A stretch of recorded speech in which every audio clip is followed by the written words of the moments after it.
It's loading. Hello. We are live. Forgot to add the intro back in. My apologies, but we're late because Riley is something. She woke up early, did everything in the house. So my mom had to clean it up. Then my mom rightfully was like, I'm going back to sleep. Can you feed her? We had gotten these new treats from Chewy. I can't remember what they're called, but they're like little things with filling in them, and Riley really loves them. And we tried getting a new flavor, and so I thought, oh, I'll give her a new flavor in her food this morning, like as the appetizer, because we always put it on top of her food now. She ate the new flavor and then wouldn't eat her food. I tried again, same thing. And I'm like, is this the flavor or are you just being difficult this morning? I switched it out for her normal flavor, eats her whole food in one go. And I'm like, well, wow, rude. Hello. Good morning. Jesse, you just missed the story of how Riley was being very picky about which treat she got with her food and wouldn't eat her food until I went back to her normal treat. She's like, yeah, I like the new flavor, but I'm not eating breakfast with it. And I'm like, it's... Anyway, girl knows what she wants. I appreciate that. I know. But it's not like I could have put both treats in front of her and been like, pick one, because she just would have gobbled both up. Both of them, That's yeah. not what this is. That's not, yeah. So that's why I'm late. But I think Regina and Kage can forgive me because they both have dogs. One even has a dog as their profile picture. So yes, that was me. I'm going to let my co-hosts introduce themselves. And I have all Inimitable Books within arm's reach, so I can actually help with intros this time. But Amara, you are first in the alphabet on screen. Sorry. No, it's so funny doing intros or live streams this early in the morning for me because this is the first time I've used my voice. It's always really scary when I go first. Hello, I'm Amara Franklin. I'm a caffeine-addicted single mom who writes words and reads books and talks to myself all over the internet. And all the places I do that are in the link below. One link is sort of not working, but it will be by the end of the day, and that's theindiebookworm.com, because I went on quite the journey with my domain name where I lost it. Because I couldn't get in to re-register it. And then they like do that thing where they lock it up and then somebody else snatches it and they wanted $200 for it. And then they wanted $700 for it. And something told me though, after I picked a new domain that was basically the same thing, but without the that, I was like, if they're charging $700, it's because they're about to lose it too. And so I checked a week later and it was available. So I snatched it back up. So I just have to do all the reconnection stuff this afternoon. So come back tomorrow, and that's wild. That is a site where I just promote and put out like information about other indie books that you might. Wild. I'm glad you got it back, but man, so am I. It was quite the journey. That is quite the journey. And Jason was sadder about me losing the domain than I was, and I'm like, it's really okay. I think probably people forget that there's a the anyways, so like it's not that big a deal. I mean, I remember, but. But that is my very long intro. I'm glad you got it back. Yay. Oh my. I am also a dog owner, so unfortunately I have used my voice today, but in nice things like, here's your food, let's go out for potty, things like that. But hi, I'm Holly Davis. I'm the author of A Diamond Bright and Broken, yay, which is a YA fantasy pitched as a Tangled retelling with a gender-bent Flynn Rider. There's disability rep with a wheelchair crutches user, sapphic romance, and unique magic, BIPOC main characters. So all of the representation in this book. So if that sounds good to you, you will enjoy this. It is available in ebook as well, and then internationally in paperback. Yay! Which has a sneak peek of the sequel, which is coming out April 2027. So you have time to read Diamond before Shadow, A Shadow Dark and Daring. Yes. And then I'm also the host of the Diversity is Lit book club, where we read one book by a BIPOC author every month and discuss it on my YouTube channel. Our main hub is over on Goodreads, but this month we are reading, it's a shorter book, like a little over 200 pages for a shorter month of February, but as These Memories Do Not Belong to Us. It is a dystopian, like memory snatching, like it sounds really good. I haven't started it yet. I just finished a book yesterday, so I will be diving into this, but join us if you like to support BIPOC authors more than just when the industry decides that there's a surge in it. So, or when it's Black History Month and some people in the industry still don't highlight Black authors. yeah. Good morning. I have also used my voice today, but you can't tell because I've only been out of bed for about 15 minutes. It's fine. Who needs sleep? I'm Jess from the Hex Library, where I was reading, writing, book, and planner related content, theoretically, at this point. Not occasionally, as I used to say, but theoretically. And sometimes I write things. Again, theoretically. Mostly I just read books and exist. Ta-da. You know what? In this world, existing is a victory on its own. So I stayed up far too late yesterday. Authors Katie Chandler and Lindsay Puckett were in town this week. So I spent many nights this week with them. And last night was their last night in town. So they came over and I made dinner, and Katie just finished her book that she was working on. And we were like, let's celebrate by watching an episode of Heated Rivalry, because why not? an episode. 3 episodes later. Yep. They were like, we need to go. And I was like, you do really need to go. Like, sleep. It took us twice as long to watch the 3rd episode as it exists, because we had to keep pausing to like have emotional turmoil and then start playing again. So it was a fantastic time. Highly recommend, if you haven't watched it, watch it with your friends, because it's way awkward. I love it. Where is it on? Where is it streaming? HBO Max. Oh, okay, good. I have that. Yeah, it's a lot of nudity, but it's episode 3 is great. Not so much nudity, more emotional turmoil. People watched joke Game of that Thrones, episode Bridgerton, 1 fine. was like not very, like, people joke that episode 1 is very in your face about the couple to like weed out the homophobes. It really was like, here you go, here's this happening. And episode 2 was very similar. And then episode 3 changes couples, so it was like a whole different vibe. It was emotionally taxing, and it was a fantastic time. Now, I've never yelled, "What is happening?" so many times at my television in my life. It's fun. Hi, I'm Jessie, the author of the Love and Hell series. The Devil's Waltz is book 1. And yeah, I write paranormal romance and romantasy. The Devil's Trials is book 2, and I'm working on book 3 today. Wow, I haven't had coffee yet. Can you tell? And I also host a new book event in Guelph, Ontario called Royal City Romance, with over 60 romance authors and bookish vendors, including an on-site bookstore. So I'm very excited for that. But otherwise, yeah, this is Phoebe, who keeps creeping in. It's really Phoebe's world. We're just living in it. So Obviously. yeah. That's me. Yes. And if you don't know who I am, my name is Zara Hoffman. I'm the founder of Inimitable Books, which published Holly's book, Diamond, Bright, and Broken, and the 2 books that Jessie mentioned, even though she is also a self-published author and has put out many more books than the 2 that I held up. Inimitable Books is a small publishing company dedicated to uplifting marginalized voices without pigeonholing authors into writing about their trauma.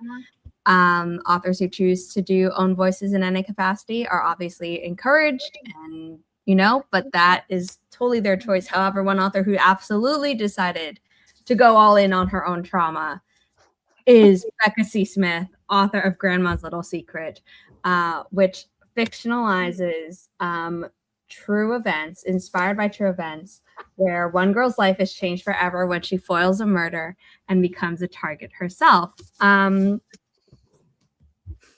Becca modeled the main character Emma after herself. Details have been changed, but also a lot of the things that you're like, oh, this must be the fictional part, are normally not the fictional parts. You're just like, life is stranger than fiction. At the end of the book, in both hardcover and ebook and audiobook, which Becca narrated, we're still waiting for the biolinks for the audiobook, but there is a true or false section, which is really awesome. And then in the hardcover, the exclusive print content is a bonus chapter called A Day with Great Aunt Rachel. And it is a little memory mentioned briefly in the book by both of the POV characters. So I suggested it to Becca to be like, hey, wouldn't that be cute? Instead of showing another way that the grandma tries to kill the main character, because we have plenty of that in the main book. And then under the dust jacket, we have the pink bike, which is very important in the book. So I'm very proud of this hardcover. I know the author loves it. It comes out on Tuesday. So if you haven't pre-ordered it, you should really consider it, and then email the giveaway email, because you could be entered to win a dragon bag, either this one, which is red shifting with gold, although the camera never picks it up accurately, because this is the exact way that she describes a dragon in a book within the book. Or you could choose, I think there's a blue one, a pink one. And then if you don't like dragon bag, she also has a messenger bag as an option. So lots of options. The first winner, there will be 5 different winners. The first winner is going to be announced on the release day live stream at 6 p.m. Eastern over on Becca's channel. So that's going to be a lot of fun. Yeah. I read the arc of it, left my 5-star review because it was so good. I think I read it in like 2 days. I'm excited. Yeah, I loved it. Yeah, I love it so much. Okay, wait, did she make the bag? Yeah. Shut up. And she made the pattern. Yeah, she makes all her patterns. So cool. Yeah. So impressive. I know.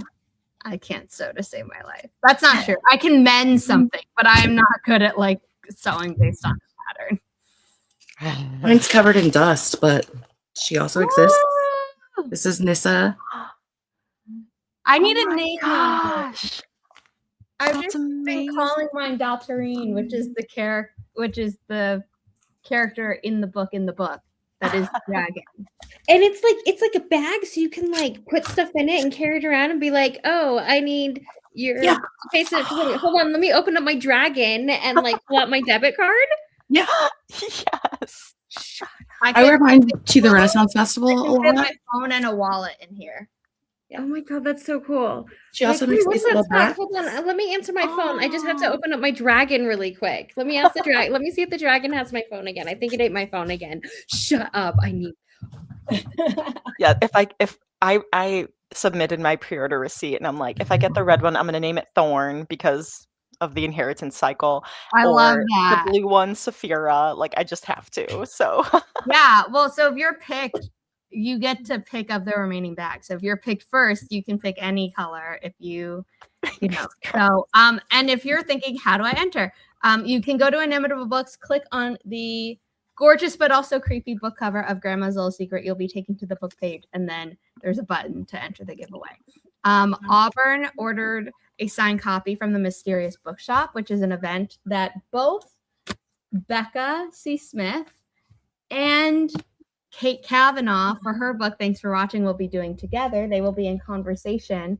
And if you want signed copies, because you're physically going to be at the event or you want it mailed to you, then the links for that have finally been added to the Inimitable Books website. If you go to the Thanks for Watching book page on the website, you will also see a link for Nowhere Bookshop, which is local to the author, Kate Kavanaugh, and is in Texas.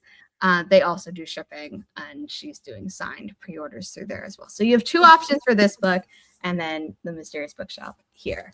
Becca will be signing copies at different bookstores local to LA, and is also doing an event at the Last Bookstore on March 4th.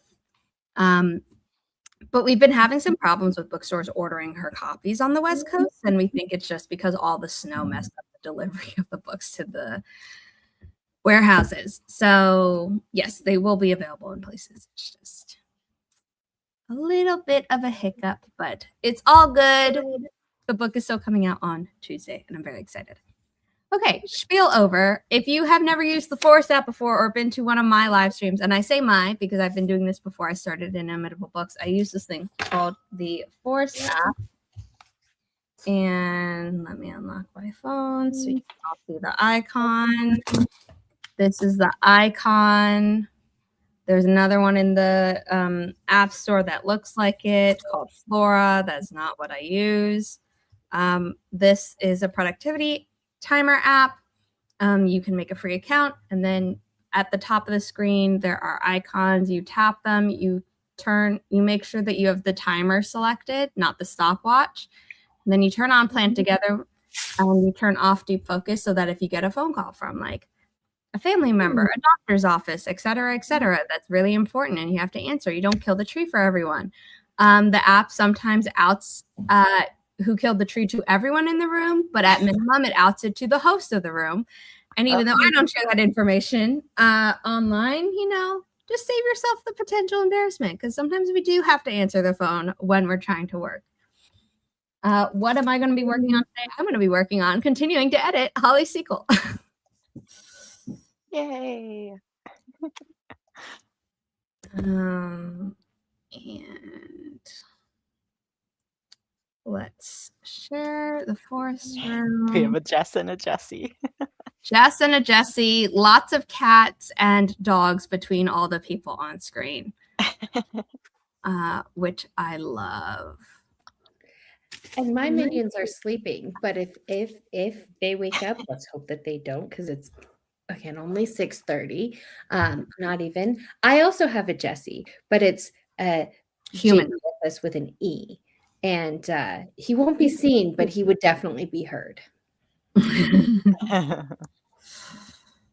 I need to eat breakfast, so that's actually going to be my first sprint. But Same, making coffee. Coffee. Yes. Jessie, I think, is looking forward to her coffee. And if I drank coffee, I would be too. But I think I'm just gonna go straight for an Alani because I need more caffeine. Oh boy. Feeling hardcore this morning. Yeah. do what you gotta do. Just Yeah. don't give yourself, the shakes. Just no heart palpitations over here.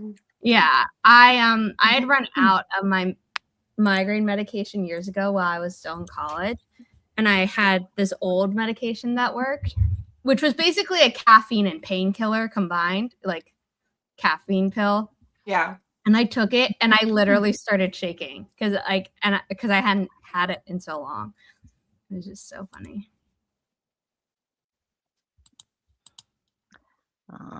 Okay, adding that. I don't know if I've had an Alani. Is it like a Celsius? Yes. Okay. But better, in my opinion. Ooh, I'll have to try it then. Yeah.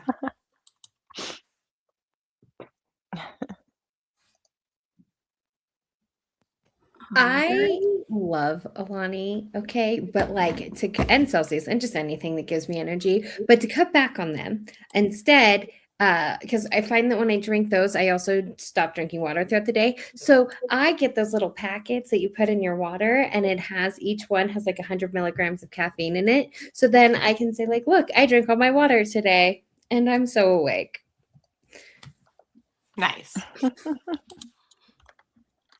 I try to drink a good amount of water before I start on caffeine, but some days it's no, just doesn't happen.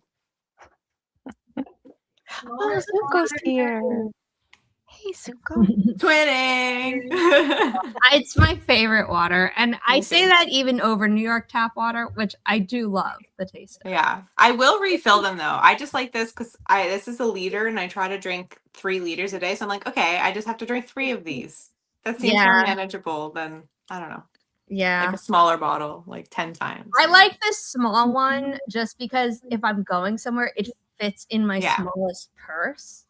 And like, I mean, okay, I technically have like handbags which would not fit this, but like my purse that I take out to do Mhm. errands has to be big enough to fit my EpiPen and all my allergy stuff, and happens to fit this size water bottle. Yeah. So Yeah. I guess she's not fitting in the dragon. I was thinking about that. unfortunately not. No. We have another cat on screen, Zuko, Prince of the Fire Nation. Oh wait, I have black shirt. Okay, so show this. And Zuko. Oliver was on the Hi, Zuko. Phoebe. Zuko. Zuko. There you go. Good boy. Phoebe, come meet your cousin. No, now she doesn't want to. He's like, I do what I want. Haven't you learned that by now, human? We shall see if Jess's, not Jesse's, cats show up at any point. Currently, the door is closed, so no. But when I go to make coffee, all bets are off. When Phoebe was all over Jesse, I was like, oh, no. Holly's boys are on camera. I wonder if she closed the door. No, Oliver did come. He's sleeping on the chair. So oh, you can see him. There you go. What a precious little bean. Oh my gosh. I Ben. would die for him. That's why I push it out. Yeah, I would show off Riley, but she went back to sleep the moment her stomach was filled, to her satisfaction, with the proper flavored treat. That is such a mood, Riley. I love it. I know. And my mom had gone back to sleep, so I was like, Riley, you have to be shh. If you want to be on mommy's side, you can't wake up mommy. Okay, we are going to start the first sprint. I have the timer ready to go, but I forgot to add it to the studio. Please hold. Okay. We're just going to start at the 30-minute mark because we are 40 seconds away. But Regina asked Amara, are you in a different place because your wall color is different? You're just not next to the clock, right? Or you changed? No, I'm in front of the clock. You are in front of the book A lot clock. of times when I do streams, I'm in my bedroom, and so I have like the little fake vines. But I let the kids fall asleep in there yesterday watching TV, and so I'm out here today. So yes, this is I have a pink wall with a book clock. I love the book clock. We will show it off. Later, because it's time. Yes. Yes. Okay. In 3, 2, 1. Happy productivity, everyone. If you are new here and are unaware, the typing you hear is ASMR built into the timer, so feel free to mute us and come back in 25 minutes at the 55-minute mark in everyone's time zones.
How did you do?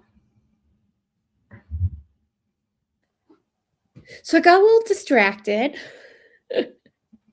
I made my coffee. I did my planner. I got the stuff I needed because today I'm working on my outline for my revisions.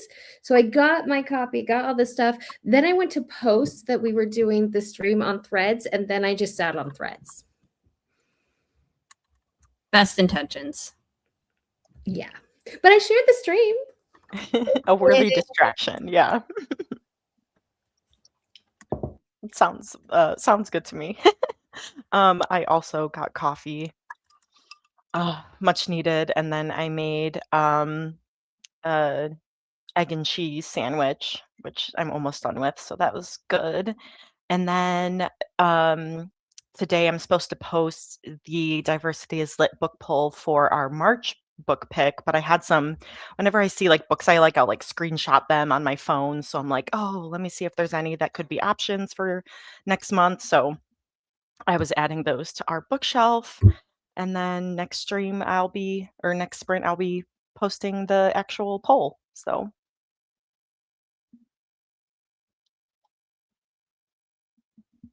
Jess, you are still muted. I don't want to be muted. I also got coffee. Ta-da. And I had breakfast. And then I stared into space for 5 minutes. And now I'm here. also sounds great. Valid. I had a quick call with my mom because we were making plans to see some of our family friends this afternoon. So did that and then had some breakfast, got my Alani, and had my manuscript open because I'm doing developmental edits on The Devil's Ruin. And I'm starting at the end instead of the beginning because the end needs more edits than the beginning. So I'm like, I'm going to start with the hard stuff. So then maybe, I don't know, in my head, it's a good idea. We'll see. I get what you're saying. I think there are certain things that are earlier where I'm like, they might have a domino effect. Well, I'm doing very specific things, and it's mostly just like adding things that won't. Yeah. The end stuff that you asked me about, I think you can absolutely do first. Yeah. I mean, there's some notes that I have that I made to do that will be throughout, but we'll see what happens. It'll be good, but the road there might be. Yeah, it's fine. We're vibing, we're chilling, we're living La Vida Loca. It's great. Cat alert. Cat. I am so bad, Jess. I forgot the names of your cats. I'm so sorry. This is Raja. Raja. Okay.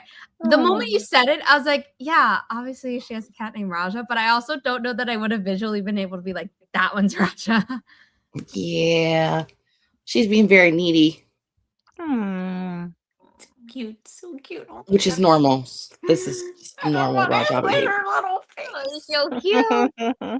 I'm gonna quickly go see if Riley is available for a cameo, but who is my dog? And even though she acts like a cat a lot of the time, we had some two new people come in. So I will go through their comments in a bit. But also people have been responding to them in chat, which I really appreciate. I ate breakfast during that, so I had leftover bolognese, but let's see if Riley's awake. Yes, we need a Riley cameo. I locked my cats out because I'm like, I'm eating breakfast. Of course, everyone left and went downstairs because I was in the kitchen. But, you know, Oliver likes to eat food, or he was like right by the pan. I'm like, go away, you're going to get like in trouble. And then he'd probably lick this plate that has a couple crumbs. So I'm like, you are being locked out. Riley is sleeping on her side, which means she is down for the count. Hopefully she'll wake up at some point during the stream so I can show her off. But if not, I took a lot of pictures of her sunbathing in my bedroom a few days ago. And yeah. Free range female, good luck on your third rewrite. 2 years actually isn't that long. I know that sounds crazy to say.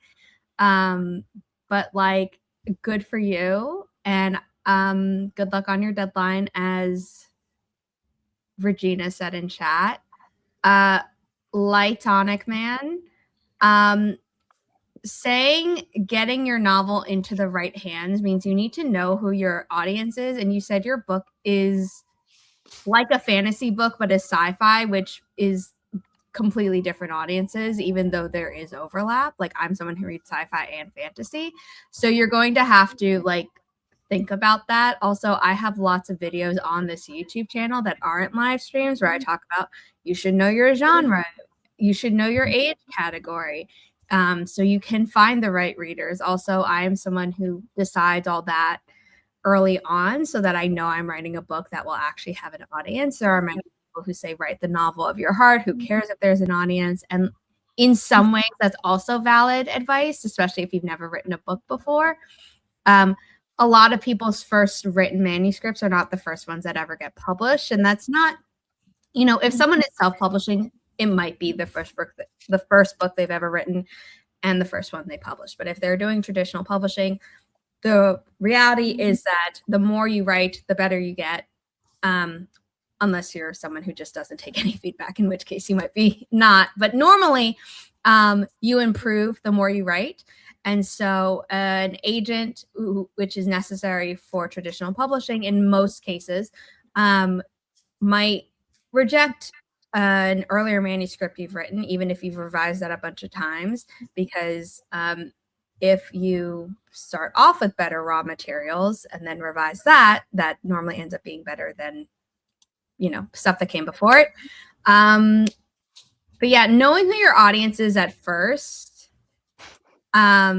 is helpful. And I also agree with Gwynna. So if this person is a bot, my advice still stands. But yeah. Gwynna, I added an entry in my annotated bibliography, then got distracted with researching an honor society I'd never heard of and seeing if they offer scholarships. I'm so sorry. I see honor society and my brain at first thought it's said secret society. And I'm like, oh God.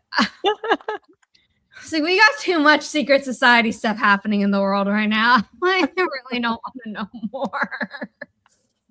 But if you're someone who wants justice against this giant secret society that isn't happening, but you want justice for the victims, we do have a book coming out at the end of March where bad people actually get their comeuppance.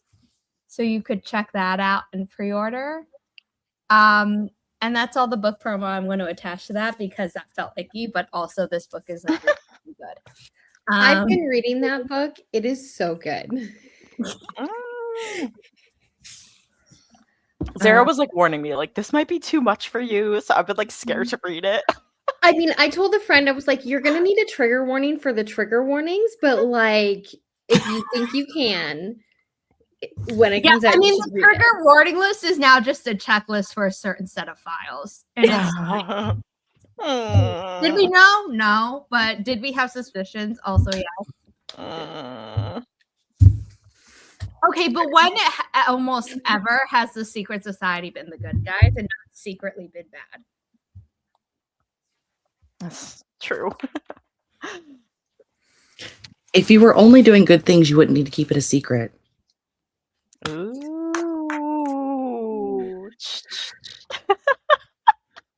Jesse's face. Like, hey, look, like I agree with my almost named twin. And I'm like, Unfortunately. Also, they just released documents where it's like every name in here, and it's like, right, no context, because we all know that Bernie Sanders was named because the people were complaining that their kids liked Bernie Sanders. but Bernie Oh my Sanders God. done no wrong. So they're trying to overwhelm us again, and it's psychological warfare, as explained by a lawyer on Threads, who was like, yeah, this is not allowed in court. You can't do this. You have to guide the jury and the judge and, you know, the people through the case. Mhm. So this is on purpose. Okay, moving on. How was your caffeine, Jesse? Any jitters? I mean, I just cracked her open, so no. You're like too soon to tell. I'm like, just give me life, please. I have things I need to do today. I need to approve some social media posts for Grandma's Little Secret, but I do have a Shadow, Dark, and Daring open. Yay! I'm moving slowly but surely because basically I'm behind enough that I'm like, you know what? Holly needs my line edits at the same time as the developmental, because otherwise it's gonna take too long. So that's why I'm moving at what seems like a glacial pace. So Holly, I swear I'm working on it. Sometimes, and Jesse knows this, like I'll be editing on my iPad, but then instead just decided for like the actual edits, it's probably easier if it's in the Word document. But then I like just dump all the comments in the Word doc on like a given day. So it's not that like, oh, this was 5 days apart. Did Zara open my document at all? I'm like, no, I swear I have. Don't worry. I'm not looking at like dates or times or things like that. Like, you know. Regina finally got her coffee and is reading. Oh, finished the arc for Thanks for Watching, working on the review. Awesome. Oh, I'm sorry, Glenna. Can you like have coffee later after your client, or is that gonna be too late in the day that it then messes up your sleep schedule?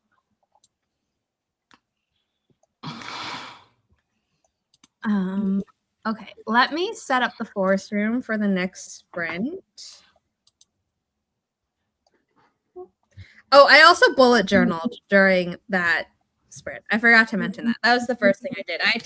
I did stamp for today and then realized I had to clean it so that I could then set up tomorrow, because I have to make an emergency appointment with my dentist because I just had a cleaning, and then all of a sudden my mom's like, oh, you have a dark spot, and it wasn't food.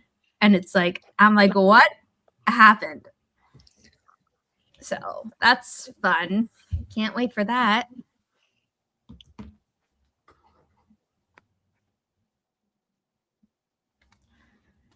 Lightonic, that is again, you are mixing audience types. You've named a bunch of fantasy and then comic book.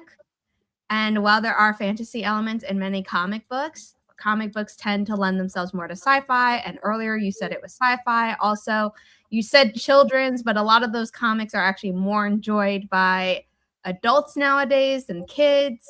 So really, you got to pin down your audience. And again, just search out education. Because otherwise you will be met with a lot of rejections and you will think the industry is evil, and it's really just because you wouldn't have put in the homework necessary to make a yes possible. Okay. Create the room.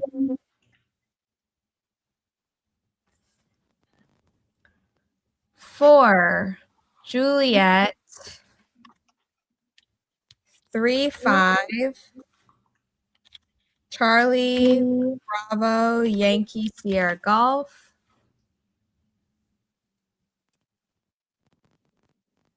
Oh, it's the pretty tree. It's your new pick, one. Holly. It's like, oh yeah. Present me is aligned with past me.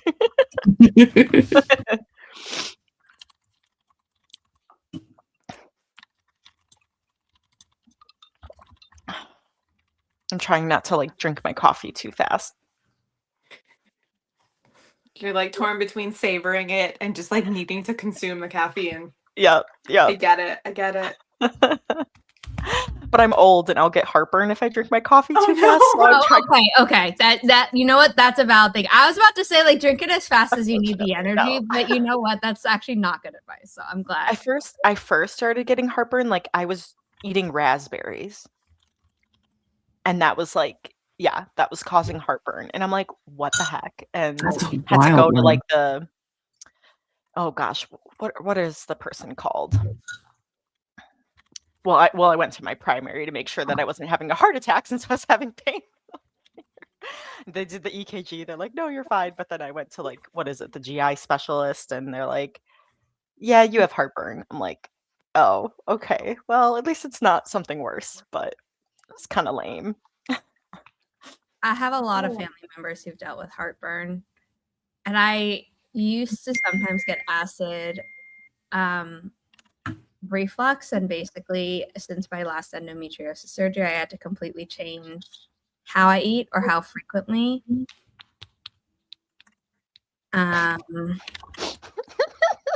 Sorry, I'm just laughing. The chat. I know, I am too. Yeah, hold it in. I'm sorry. And so Not muting myself. yeah. Yeah.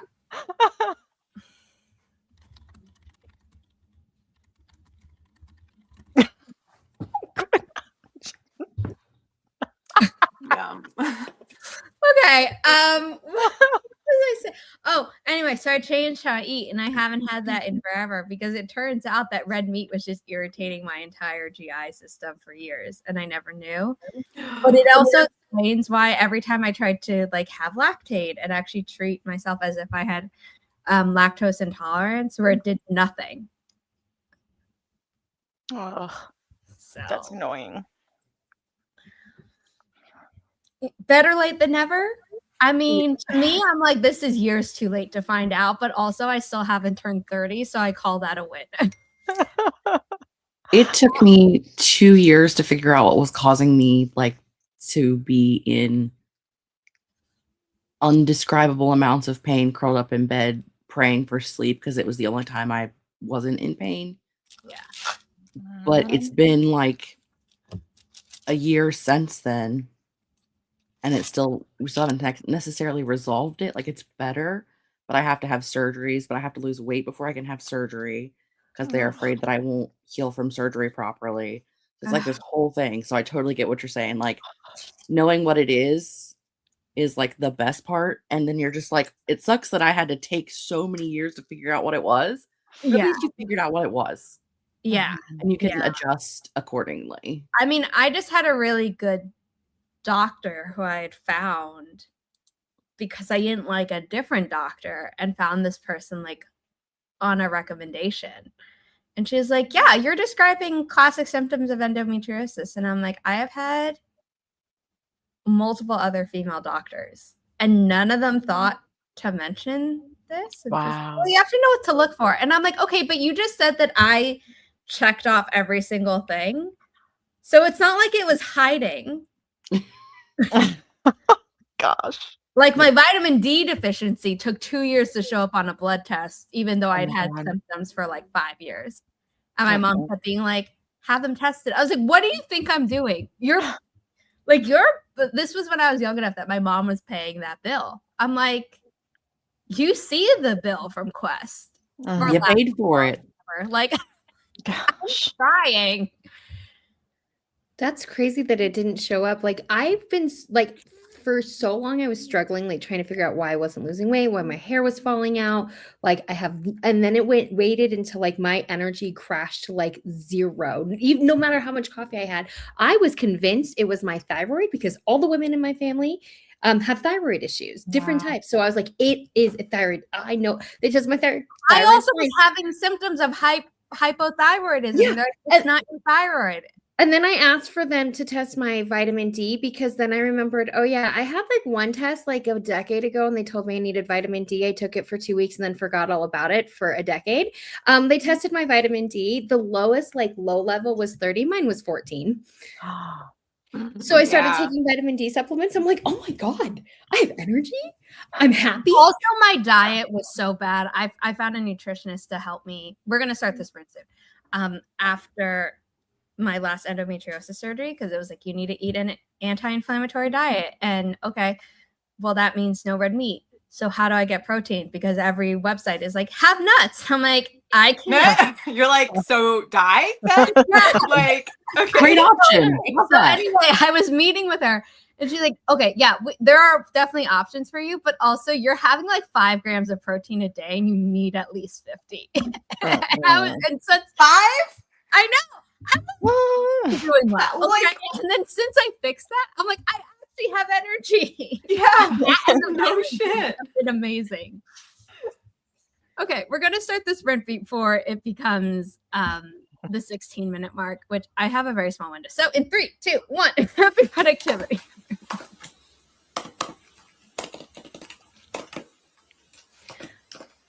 We can talk more about medical woes after if you want.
Well, I guess it's our show now. How did you guys do? Good. So I'm going through and like kind of doing an outline Oh, your sound because went away, Amara. huh? Oh, there you go. You're back. I'm back. Okay. I am going through, and the last time I did a like work was last week on my channel, and I just went through everything that I had previously written in my first draft because I didn't have an outline. I went off of I just went off of a beat sheet and vibes, like when I wrote the first draft. And so this time I'm like, well, now I need structure. So I wrote down an outline of like what it exists as right now with like little places that I know need to be changed. Now I'm going through and trying to figure out how, like, what an actual outline will be, because I'm essentially going to have to rewrite the second half of the book. Like, sort of like, I feel like I'm going to have to add like a lot and then shift some. So like half of the second half will be kept, and then like half of it will be just like it'll all be kept but shifted. I'm playing Tetris. I'm playing Tetris right now. And it's a lot in my brain, and now I'm trying to figure out all these different things that I've been thinking about and just storing in files inside my brain and figuring out how to make that an outline.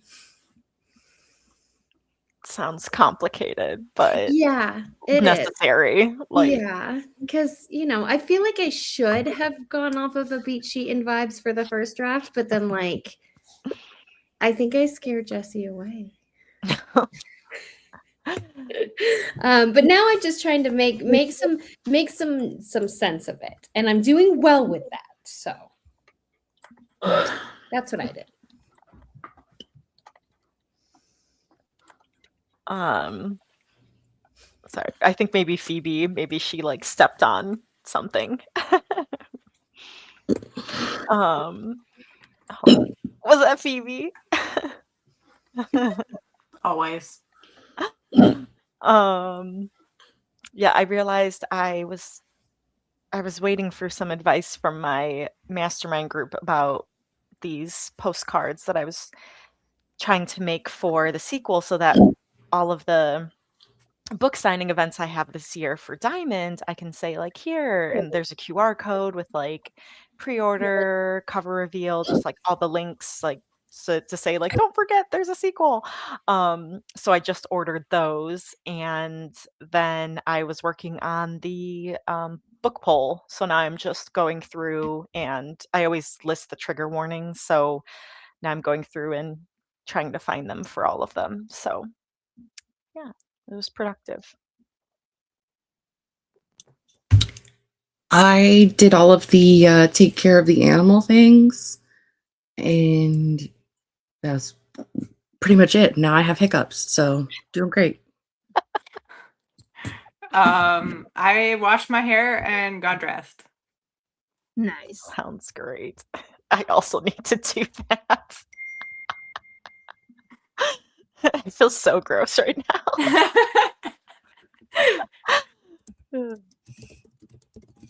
Maybe after I finish my poll. There you go.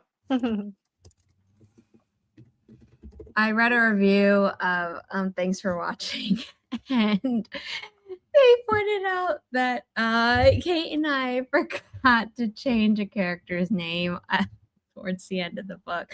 They're like, who's Jesse, spelled the way your son does? And we were like, oh no, how did we miss that one thing? We thought we had done search and replace.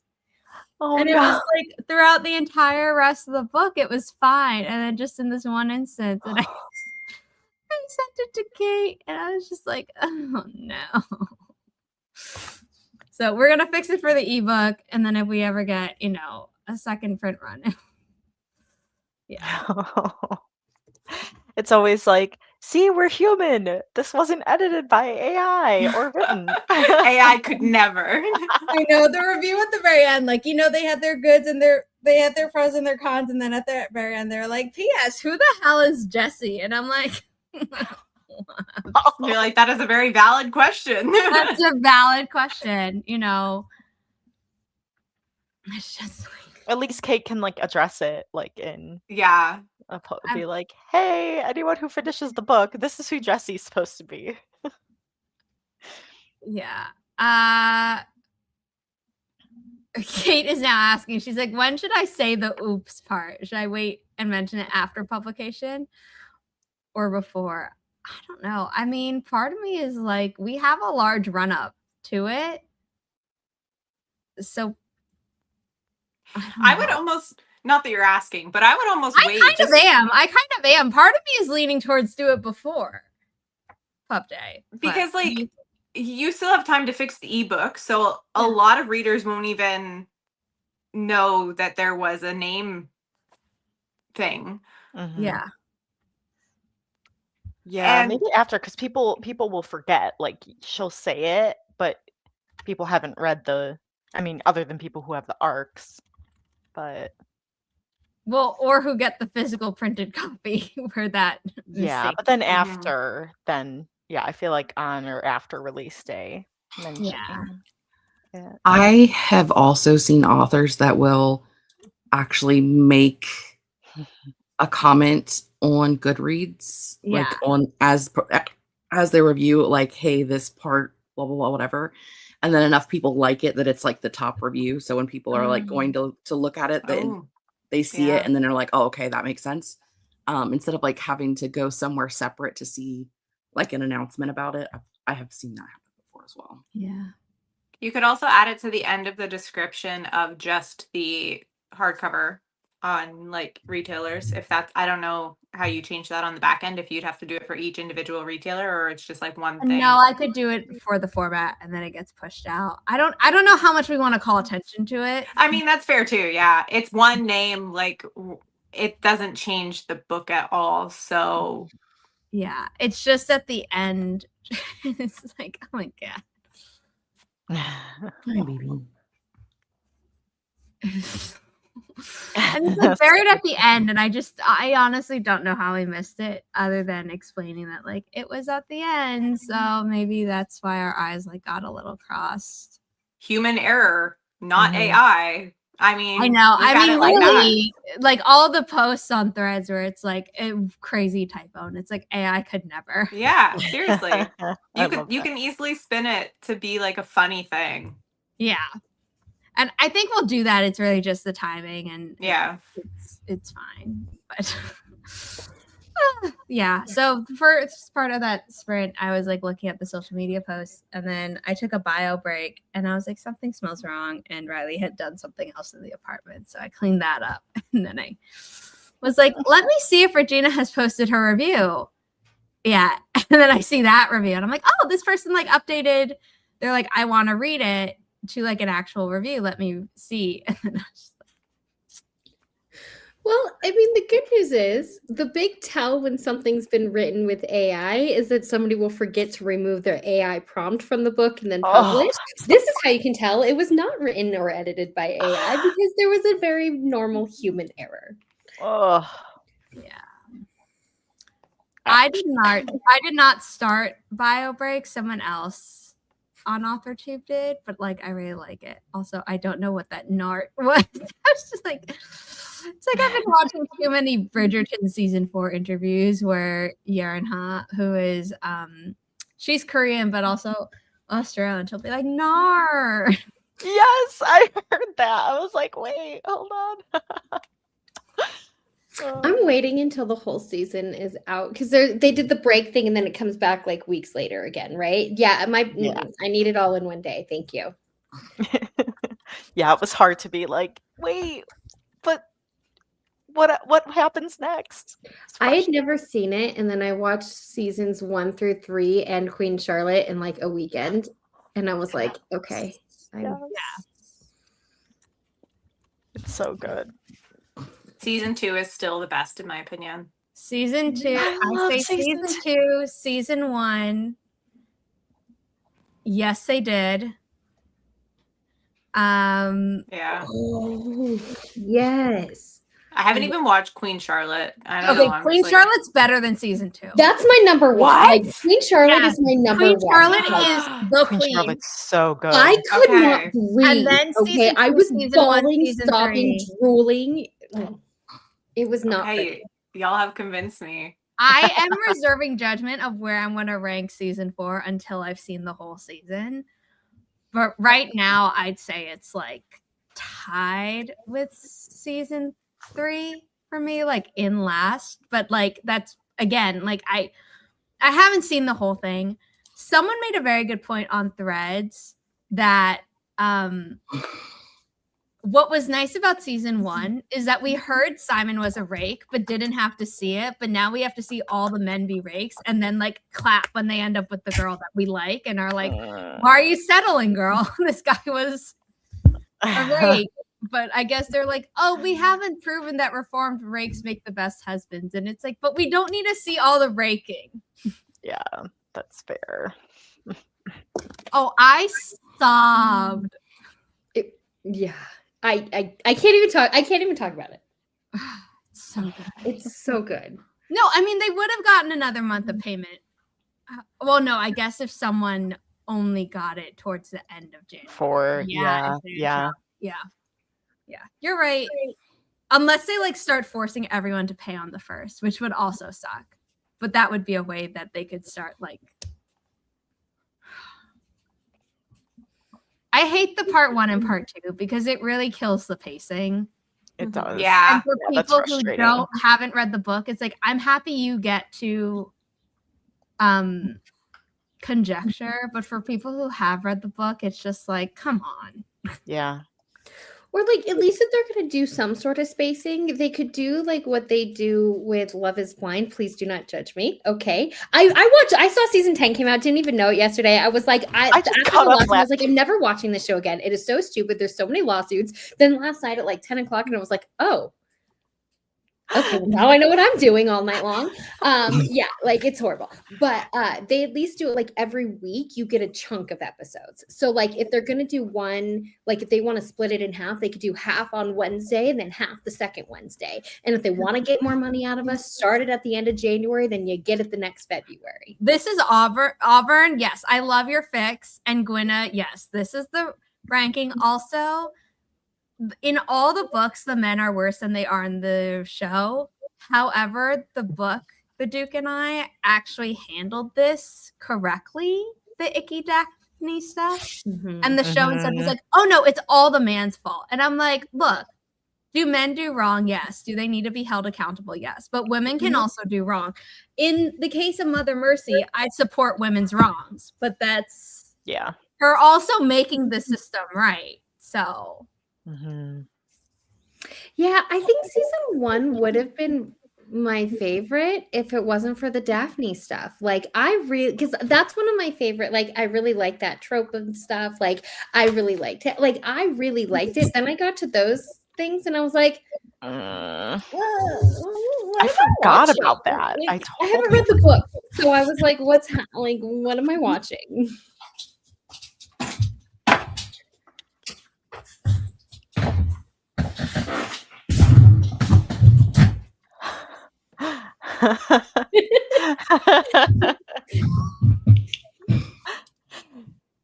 Yeah, I forgot that even happened. I think I like blocked it out. Yeah, there burned it out of video, my memory. The Pink Popcast had their reaction and they filmed it, but before they uploaded it, they filmed another clip of themselves being like, since first watching this, we understand that like there is difficult material in this like episode, and upon further reflection, like we did not react appropriately, and we're sorry if that caused like, please know that our opinions have changed when you watch what we filmed like 3 weeks ago. And I thought like good on them, but then there were like jerks in the comments who were like, marital doesn't exist, and it's like, well, I never want to know you. And people were like lambasting them in the comments, and they just like kept doubling down, and everyone was like, may you never find peace. Wow. Also really feel bad for your wife if you're married, and it's like, yeah. So yeah, like that. The book is maybe the only thing I think the book handled so much better than the show. But regarding season 2, like they made a love triangle that doesn't exist in the book. So when I watched it, like, if it was completely separate, I'd be like, this is a cool story. Anthony, get your shit together. But from the book, I'm a little bit like, they had enough drama between them. But, like, I still like the season, which is still why it's, like, my number one Bridgerton season after Queen Charlotte. Mhm. But I'm reading the book. Y'all did the sisters so dirty. They had an unbreakable sister bond in the book. And, like, we need more of that. But speaking of unbreakable sister bonds, Diamond, Bright, and Broken. Hi, Holly. And then Harper is not Cammy's sister, but they are ride or die and are basically sisters from different misters and moms. But Yeah. they're not half siblings. There's lots of sibling drama in the series. We'll just put it that way. Yeah. But they're not, and they're like peas in a pod. And I love their friendship. Yeah. But yeah, I mean, you're not always friends with your siblings, so I do want to say that Cadence and Allegra like are friends as well. It's not just because they're sisters, but they're like ride or die for each other. Yes, ride or die. I love this. Did everyone see the video of that kid at school? No. The one in the brown shirt, the brown sweater. Oh my god, that No, kid! what is that? So love him. Everyone's like, did he Love get in him. trouble with school? Because I'll call What? on his behalf. I don't Right. know. Like you just see, he has this moment where he's like, he says it, and then he's He like, says "Am I it. The gonna guy do had it? a Am I chance gonna to do it?" walk He's like, away. I'm going for like you can see the internal like workings of his brain where he's just like, "F it, I'm gonna do it." Yeah, and he gave a warning, you know, and the guy's like, you're gonna get in trouble. You'll get in trouble. Okay. He also like did a everyone's like, oh my god, his form. And I'm like,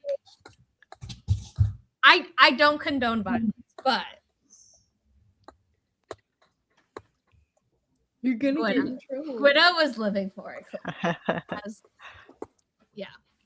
Everyone on this side of the screen is like, wait, I missed the drama. Let me look it up. Sorry, okay, Canada is playing France in the Olympics right now in hockey, so I have the game on. Yeah, no, that's totally fine. But is his name actually Derek, or is that just a meme that people were? Oh, I don't know. How'd you make it slow motion? Or did you find people who shared it in slow motion? Because I've only seen it in real time. Not real time as in it was live streamed, but like the normal speed.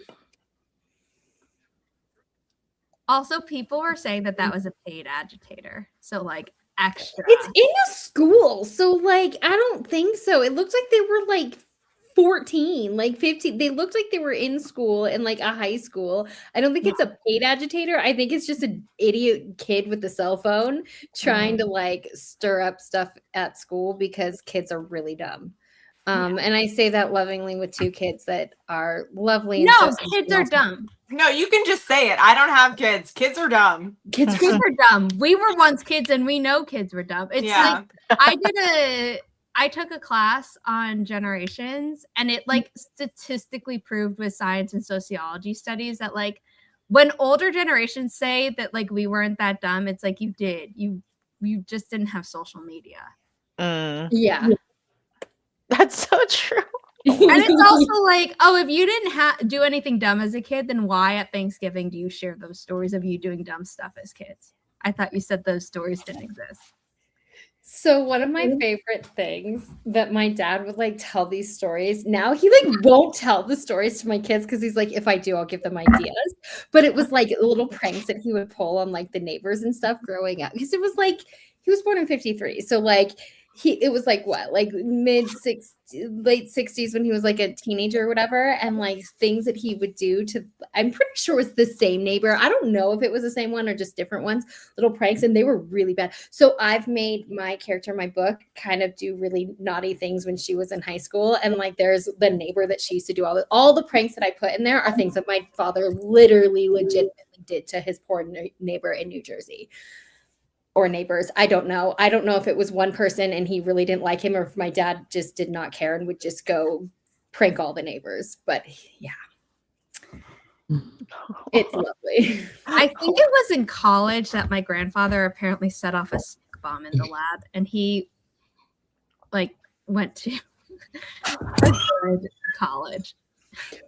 Well, like one thing I will say he did is he egged somebody's house, right? Because he said it was Halloween. The way he tells the story, it's Halloween. You say trick or treat. The dude didn't have a treat, so he gave him a trick. So they egg his house, right? But it was really, really cold and it froze. And then the eggs like kind of froze on the outside of the house, and then it warmed up the next day. And so then the heat and the thawing eggs on the side of this guy's house. Sounds horrifying.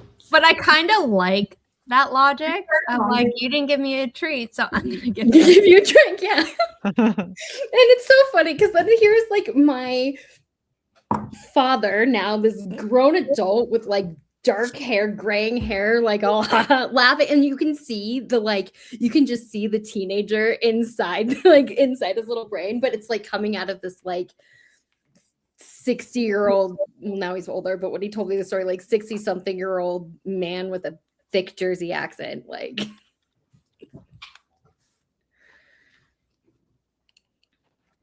Okay.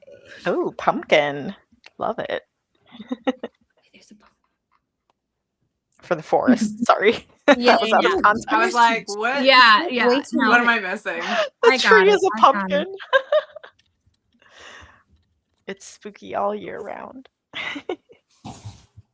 Okay. My mom's older brother was like in his 20s when the first Star Wars came out. But for his 80th birthday last year, I got him a Luke Skywalker replica lightsaber with Becca's help. I'm like, which is a good sight. Like, I don't want to spend too much money on a crappy thing. I will spend a good amount of money for like a good one. And you could just see the child in him light up, even though when he was a child, Star Wars did not exist. My dad's a big Star Wars fan too, and like he thinks he's a lot funnier than he is sometimes. And I think every dad is like that, though. Yeah, he talks to the boys and he'll try to do the Luke, I am your he does that thing, but he says, Jason, I am your grandfather. And he thinks he's so funny. Like, he thinks he's so funny. And the kids just like look at him and they just giggle and they're like, haha, grandpa. They don't get it. Like, they don't get it. And I'm just like, oh my God, Dad. No. I love that. Okay, this is a funny prank, though. Until you're the one who has to clean it up. That's I insane. didn't say it was funny to be on the receiving end, but like it doesn't harm anyone. So like when people say like pranks that harm people, I'm like, that's not a prank. That's not, no. A prank is no one prank- gets harmed, but it inconveniences the other person.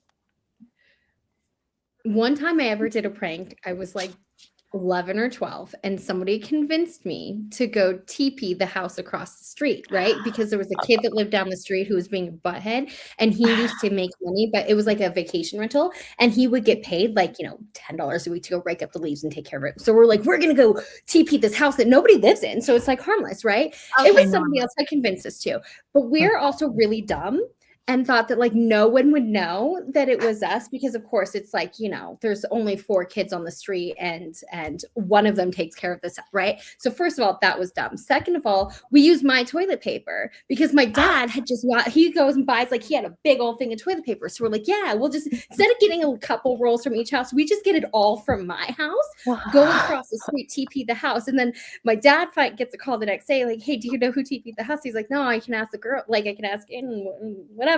And then goes and checks the bathroom, and his entire brand new unopened roll of toilet paper has like 3 rolls left, and then tried to ask me like, hey, did you TP the house across the street? And I'm dumb and I'm like, no, of course not, Dad, I wouldn't do that. And he's like, then where's all my toilet paper? And I said, across the street. You would not stand up being cross-examined. No, I would not. Oh my God, that's great. I love it. But in your That's defense, you could also been like, it's across the street. It'll be like, you did it. It's like, I didn't say that. Like, and that doesn't, like, that's not an assumption you can make based on the evidence. It just means our toilet paper is across the street.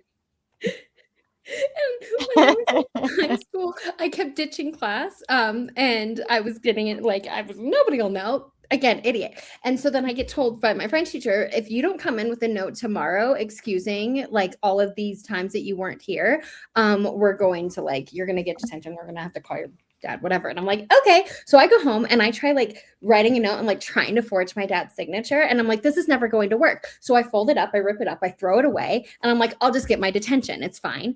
Your And dad then I finds get the called to ripped the up principal's note. office. And when I sit down, there's my dad and there's my note, because my idiot self, because my dad likes to like, when I say goes through the trash, it sounds really weird. He would just kind of like look and see things to like make sure I wasn't throwing away like recyclables, right? So if there was like something he could recycle, he'd pull it out and put it in with the recycling. So he goes to take my trash out of my room and it's like basically open and he sees his signature. It That was he so knows good. he I thought didn't it wasn't going to do. work. It was so good. He thought it was his own. I could have passed this off. Okay. And so he sees his signature and he's like, what is this? Opens it up. My idiot self. Okay. Folded it up. And when I ripped it, I just ripped the bottom half off the completely written note with his signature. And then he looks again and there's a whole bunch of me trying. Oh, So of course he no. goes. And I go into the principal's office and I see principal, I see my father, I see my note, and I just sit down and I say, so I'm assuming I have detention, and how long am I grounded for? You folded like a pack of cards. I mean, there was no. That's You hilarious. could have waited to see what they had to say. You might have been able to talk yourself out of something. No. I say this after growing up with a family of lawyers, where I'm like, you never volunteer information. You don't lie, but you don't volunteer unnecessary information. Anything you say can and will be used against you.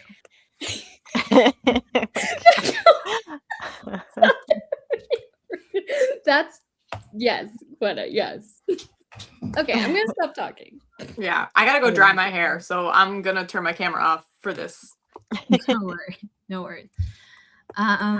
Okay, we're gonna start the next sprint soon anyway. Add to screen, and in 3, 2, 1. Happy productivity, everyone.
How did everyone do? I spent half the sprint looking through where I put all the medication for my medication because for my ADHD medication, because I know it's in there, but it's probably behind something or possibly in a coffee mug, like who knows. But the fact that unmedicated me is responsible for keeping track of the medication that I need in order to not be a chaotic mess is really dumb. So it's in the cupboard. You got to do it while you're medicated. Like, But I where have did to- I put it? But yeah, like I guess what you're saying is like be unmedicated and crazy, take it, and then remember when I'm medicated to go back and put it somewhere that unmedicated me will remember to look for next time. Just always put it in the same spot so that it becomes habit even when you're unmedicated. See, here's the thing. It's technically where it's supposed. I know it's in there. It's probably in like a bowl or like a coffee mug or behind, I don't know, the box of children's Right, but like Tylenol for that's me, expired. if it's always on the first row of my bookshelf while I'm at my mom's place, and it's always on my dresser at my apartment when I'm there. That's good. So like I never put it anywhere else. I stand in front of it while I'm taking it. Like the only way I move the bottles is to pick them up. Yeah. That's it. Like it literally lives there. Yeah, I don't know what happened. It's in the cupboard. All I know is it's in the cupboard. So I gave up and I'll find it later. I'll go in there and it's literally going to be the first thing when I open it up. I guarantee it. Anyway, so I did that. And then I sat down to continue making my list of things that like, there's a lot of scenes that needed to be added. So I was making that. And then I had a light bulb that was like, oh my God, if I shift this thing to happen at this place, and then I do this thing first, so much better. So I got really happy and probably made a lot of really odd faces. So I'm sorry. Now it's Holly's turn. No, it's fine. I always think about that. I'm like, oh, I don't know how I'm looking on this camera, but whatever. But I posted the Diversity is Lit poll, and I always give myself time too, because I'm like, oh, I can't decide on which book I want to read, so I let it simmer for a bit, because it's always up for 3 days, I think, 2 or 3 days. But so, and then I was responding to some messages, and I left a Marco Polo for my friend, and then I posted on TikTok. Yes, I'm still on there, and Instagram. And on Instagram, I was posting my reminder for this event that I'm doing on, when is it? The 28th. Yeah, so it's at the end of the month, last day of February at Brother Chimp's brewery. It's a Books and Brews, which is really fun, author fair. So it'll be my first Books and Brews, where there'll be like drinks, non-alcoholic drinks too, tacos, like food trucks. So I know some of the authors that are also going to be there, so it's going to be a blast. But I'll be signing copies not only of Diamond, but I do have extra copies of the special Rainbow Crate edition. Yeah. So yes, I did snag some when there was a sale. I didn't take them all because I'm like, I want to leave them for people, but I also like want to have them available when I do my signings too. So anyways, We did a giveaway of our extra copy, I think last year, and then I still have my copy of it, and I'm never giving that away. Yeah, because I had like a one at my last event that was just a raffle, and people kept asking, oh, can I buy that one? And I'm like, sorry, you have to buy another book and then put this as a raffle. But I'm like, I literally only have one copy, so I'm like, now I can be like, you want to buy this one? Well, I want to see if they still have. And they do, because my friend was asking a week and a half ago, and so she bought some because she was like, oh, I think I missed it. I'm like, no, I think they're still on sale for $10. It's on sale for $10. Yes, I wish they said how many they had left in stock so we could like do that on social media. Maybe I'll email them tomorrow and be like, ooh. Oh, that would be awesome if you could find out. That's actually, because then we could yes, like really push for it. yeah. That's a great idea. Because like it's cool that they're gonna still be able to buy them and sign them, but also if they just want to pay through that like that. Exactly, yeah. So Very cool. So I shared the links for both of the things Holly mentioned. The Rainbow Crate is still linked on Holly's book page. And if you go to inimitablebooks.com and click on the calendar, you'll see internet events and in-person events. So very fun. And if you view it on your phone, it shows the address underneath the event, I believe. But if you view it as calendar view, which is my automatic view on desktop, it just says the times and stuff. And then you hover over it and it says the time zone. So, a lot of fun. okay, Jess' turn. I worked on some video editing. Nice. Had to get up and close the door because my kid is making a butt ton of noise. She woke up and she's got like laundry going and the dishwasher and the vacuum, and I mean, she's getting the house clean, so like kudos to that. she's doing things, so no complaints. Just had to get up and close the door before I unmuted because I was like, wow, it's getting loud out there. Okay. So that was it.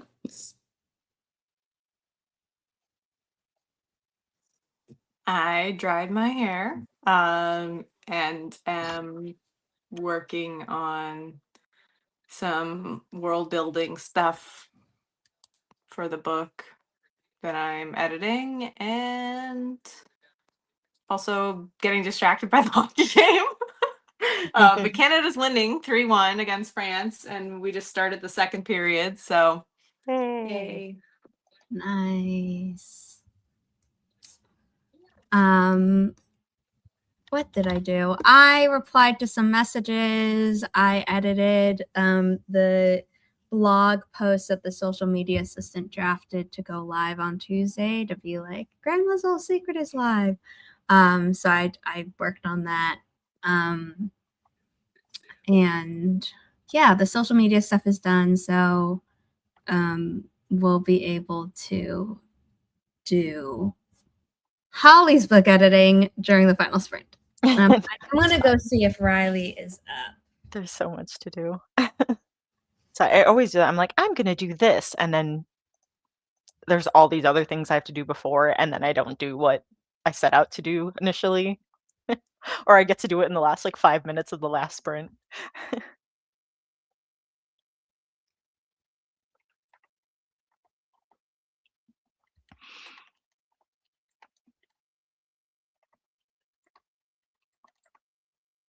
Also, I'm asking if someone is available for I'm commissions. going to show her off on my phone because she is lying down, but she technically is awake. So, yeah.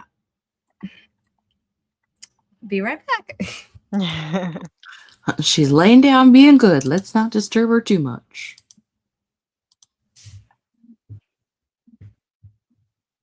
I think I got rid of one dog when I went up to close the door. They were both laying down next to my chair, but one stayed, and when I moved, the other went with me. So Aw. I think she's stuck out there with the robot vacuum, probably like terrified for her life.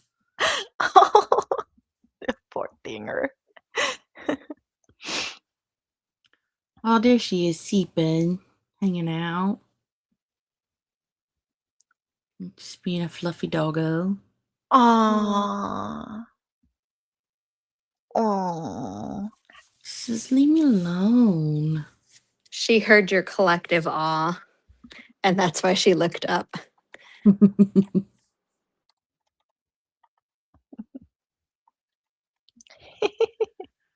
So cute. By God, me Thanks, Samara. Well, I have the other paperback, but I let a friend of mine borrow it. And so then I was like, well, I need this one too. Because and it's I pretty. know, I'm like, it's It's too been on my pretty. list to get, but I tend to forget stuff a lot. Yep. So I'm like, I'm gonna do it right this second. So again, probably making really weird faces because I like was on a different tab and I'm like trying to figure out how to log into my PayPal and do all the things. But I was like, if I don't do it literally right this second, I will forget again and then they will be gone. Yay. I keep forgetting that they still have stock, so we need to start promoting them more on the Inimitable Books. Yeah, well, I know because they did the sale last July after Yeah. Pride Month, and then they had a sale on top of the sale, and then so I forgot and just thought that they were like, and I bought some I copies, assumed that cleaned them out, and then so yeah, and I thought it was done, and then when my friend 2 weeks ago, I was like, oh, hold on, let me. Or gosh, was that a week ago? It feels like forever. Yeah, I think it was a week ago, but I checked. I'm like, no, it's still up. So yeah, I'm really curious on how many more copies they have left, so we can tell people about it so they can get it. yeah. Because it's such a pretty cover. Like I love the one that Keelan did, and you actually get it underneath the other one from the box, but theirs is like so pretty. I know, they did such a good job. It's really pretty. And I like use it as I think I made a post, was it yesterday? I think on Thursday. Yeah, I made a post with the art as the real background, and I'm like, it's too perfect. Yeah, it's awesome.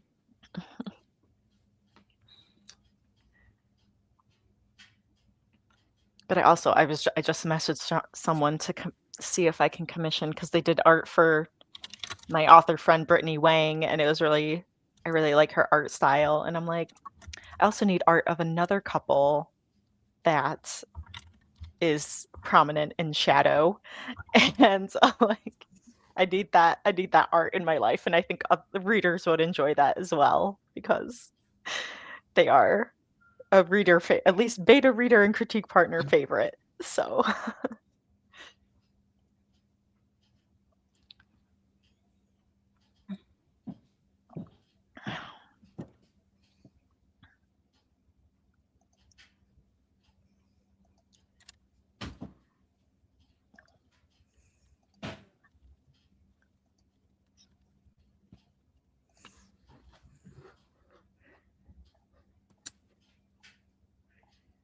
When it gets here, I think it should go right there. aww. Because I do different, there, yeah.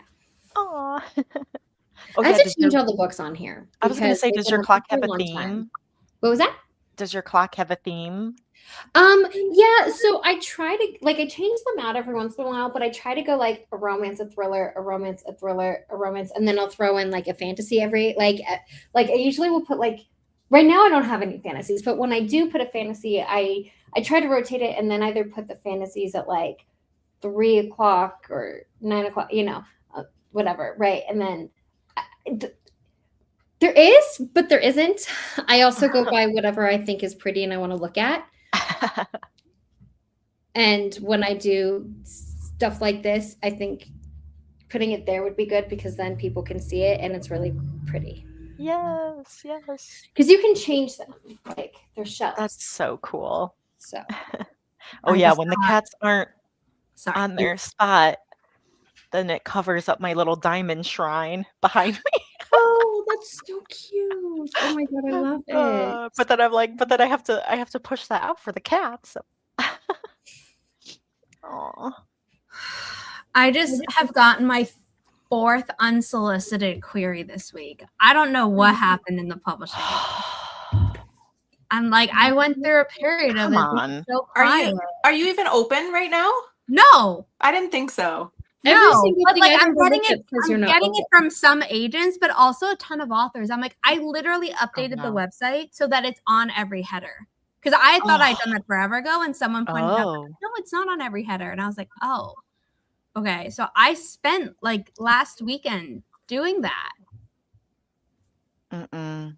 and they're finding my email, and I'm like, I'm pretty sure I've hidden it on like basically every. I don't know what they're doing because they're clearly not sending it through the contact form on the website. Mm-mm. So they've like found my email,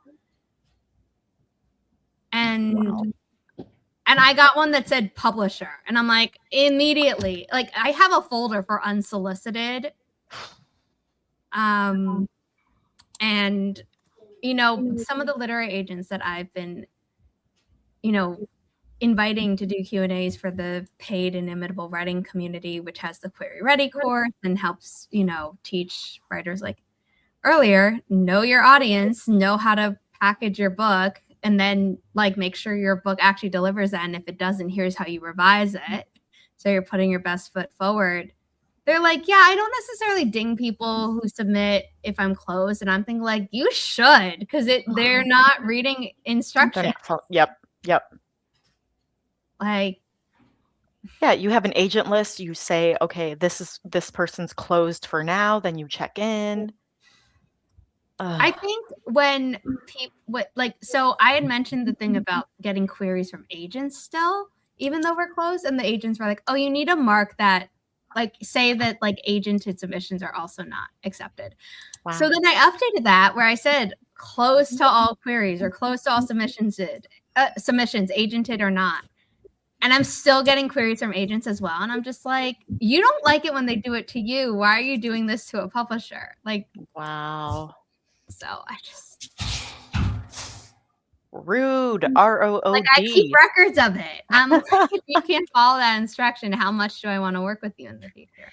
Like there is a difference between being bold and being just rude. Like yeah, it could be like, hey, I know you just closed your submissions, but like this is perfect for you, and I only got it now. Like, which from an agent wouldn't make sense because it's like you're submitting a book that you only just got, like you haven't done any work on it. Like that would be weird. But if an author is like, oh my God, I just saw this and like I'm so sorry that like I didn't get it in under the wire, and instead I'm getting, you know, like maybe.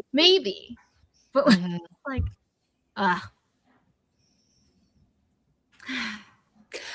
on the bright side, that means a lot more people are finding you and finding Inimitable. No, I mean, so, it's a good problem to have. It's bad, but like if we want to try to find some sparkle of like happiness, it's that everybody wants their book published. Well, there was I googled Inimitable Books for something, and I saw like a forum about like, is Inimitable Books legitimate? And I was like, I don't need to click on that. Like, I know we're legitimate, and like, I think people in the comments were saying yes, but like, I was like, I don't need to. That's not my space to be like, yes, we're legit. Like, but also, we're on Publishers Marketplace. We're distributed by Simon & Schuster. You can find our books. Like Simon & Schuster would not be distributing a publishing company that doesn't publish anything. Right. You don't look like you need to de-scuzz, Holly. You just look comfy. Thanks.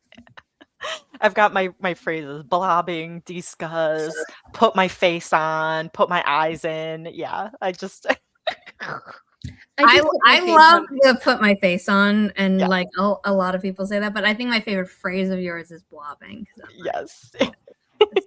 That's why I blobbed yesterday, finishing Love is Blind. Oh yeah, going back to when you said don't judge me, Amara, I meant to say like I don't judge people for watching reality TV anymore. Like I used to. I wasn't great. Like I would be like, you're watching that, but now I'm like, who cares? If it makes you happy. I love it all, even the bad ones. But like what's so funny is I had never watched any reality TV until a few years ago. But like that's what my like a big portion of my book is like about. And so I was like, well, if I'm gonna write it, like I need to like watch it. And then I like dipped my toe in, and now I'm just like, I am that, and like, okay, I love it all. I mean, when Love Island comes on, that is a full-time job. Okay, like it is a full-time job to just sit there and watch, because it comes like you get like 2 hours every single day. It's 2 hours? Maybe it's not true. I feel like it is though, but like the way that they do it is fascinating and also makes all the other reality shows. It's like, what are you doing? Why is The it taking only you so long? one that I watch is like 90 Day Fiance Pillow Talk because I'm like, I can't handle the people being dumb. I can handle people judging other people for being dumb. Love it. So with Love Island though, they do it in this way that like they like whoever their editors are incredible and like probably do not sleep and like who they need extra coffee every day because they will film like basically 6 days a week all hours of the day and then they just get the footage. But if you're watching it on Monday, it most likely happened on Thursday, Friday. For you to see it Monday, what you're watching Tuesday probably happened. Like it's within a couple of days. Like they get the footage, they cut the episode, they That upload it. turnaround is impressive. It's crazy because you have to be able to like vote on things. Like you get to vote on who stays. The season that got me into it, there were like a whole thing where there was like a couple and then it was like who do you think he like and you get to vote on things and then this last one there was a couple and then they voted to like the people voted to break them up and make him start dating and it's crazy and I'm like the tea. I vote. Yeah, you get to vote. It's fantastic. It's like, yeah, So it's like cool. having real life Sims, only they're real people and you get to like pair them up and partner them and break them up. It's evil. But like kind of fun. I just don't. I feel like social media is ruining it sometimes though, because then people go on these like Spoilers. deep dives and they start like terrorizing the contestants and stuff. And it's like, It's not. yeah.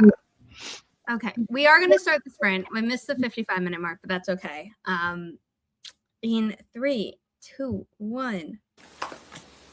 Please wish me luck in actually being able to edit a book this time.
I had not realized the sprint ended. My apologies. How did everyone do? I was going to say something, but Zara's like, or Regina said resting work face. So I was like, she's in the zone. So Yeah, I was drafting an email to the person who not only queried with Dear Publisher when we were closed, decided to resend the email 30 minutes after they sent the first email. no. And so, like, in my response, I was like, querying on a weekend, not personalizing it, sending attachments while we're closed. Please know that these are not good querying etiquette. We wish you luck on your journey. Nice. I wouldn't have even Wow. responded. I don't want to get a million emails from them. I mean, I could always mark them as spam if it happens, but like. Yeah, that's fair. I found my medication. It was in the cupboard behind the salt. We're not going to discuss why the salt was in that cupboard because, like, that's not where it goes. I think I was baking and I was like, it's big and I'll just stick it here. And then it got, so it was where it's supposed to be. It was just behind something that wasn't supposed to be there.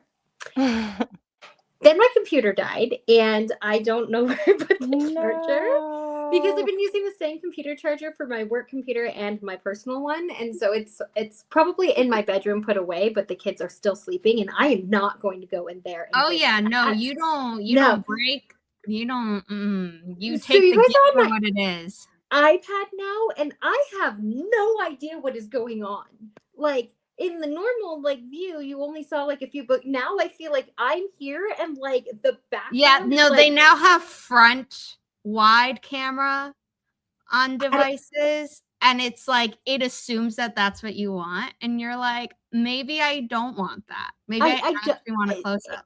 It's very But we can strange. see the clock more, which is fun. Yeah, which is cool. It's throwing me off and make me feel like I'm in some sort of like weird simulation of life. Like I don't know what's happening. But you kind of feel like you.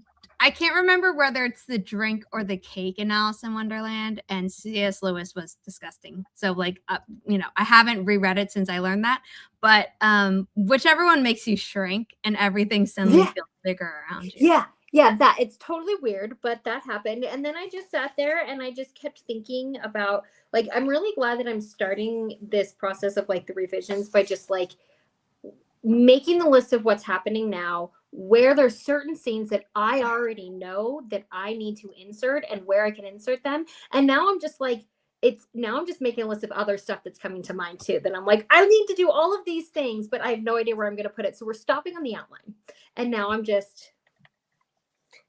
I'm thinking and writing down random thoughts. It's literally just a jumble of words that nobody else will understand but me, but it works.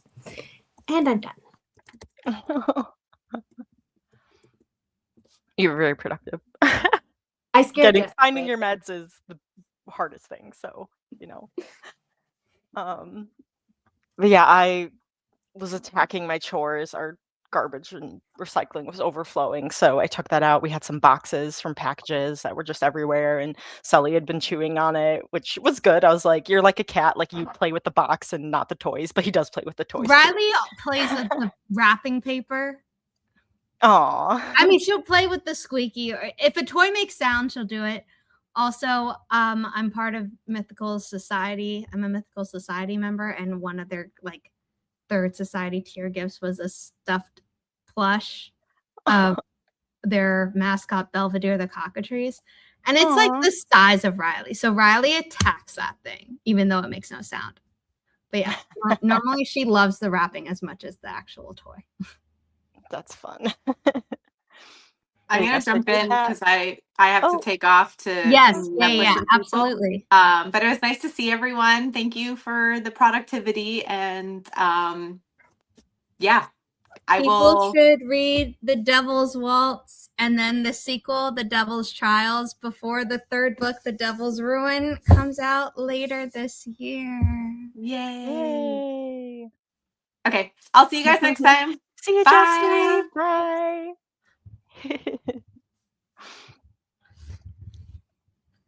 Oh, I will check my messages. But yes, and then I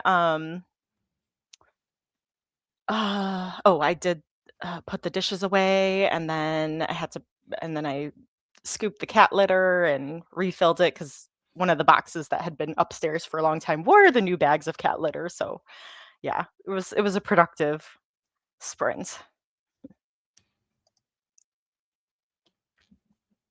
Nice.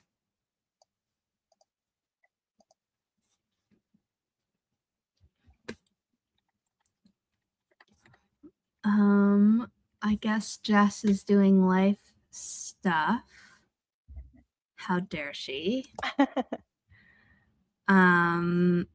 So let me see what I did. I finished editing another chapter, and then I could not for the life of me remember how far I'd sent edits to Holly. But she had then sent me those chapters revised along with like a lot of the rest of the manuscript revised, and I'm now making my way through that. So Holly, I think I'm going to send you chapters. I'm going to finish 10 right after this sprint, this live stream ends. And then I will send you 1 through 10, which is 1/5 of your manuscript. Sounds good. At least in chapter number. I haven't checked page count. Because that is not useful to me while I'm editing your book or developmental online. I'm like 2 pages into chapter 10, which isn't that long a chapter, I don't believe. So I should get it to you rather quickly. And I think I'll go in batches of 10 if that's all right with you, just to try and make the best of our time. Cool. Sounds good. Oh, look at that timing. Yeah, I tend to sprint chores as well, but yesterday my mom and I spent 4 or 5 hours in my apartment, like organizing and getting rid of junk and deciding what to donate, and it's still not done. And so I'm all chored out today. I'm like, I want to do actual, not that chores aren't work, and like stay-at-home moms are doing it like all the time. But I mean, for me, like actually working for my company, because I did so much of the other stuff yesterday. So that's why I'm like knocking out the social media posts that have been drafted by the social media assistant and doing this so I can send Holly like, oh, here are my thoughts on like how you fixed it, and then the other stuff. So Yay. So I think I had comments on what you fixed as well, just like, oh, like let's fix some other things too, like because I clearly forgot to say it in the first time around. You know, it's like you catch more things every single time. Right. But I'm trying to kind of collapse 2 rounds of edits into one just for timing reasons, which I had literally made a video recently about how I don't do that anymore. And now I'm like, I feel like a hypocrite.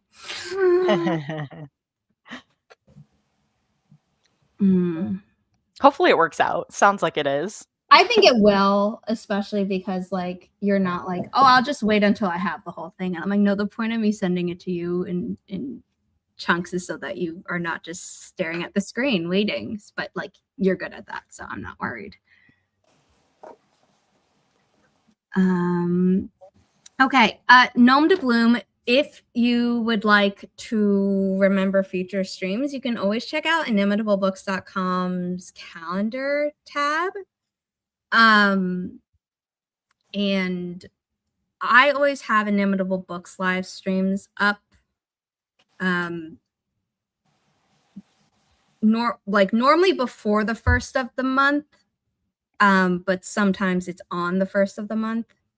And then my authors, Holly's been really good about submitting her own live streams to the calendar because that's a new thing I started last month.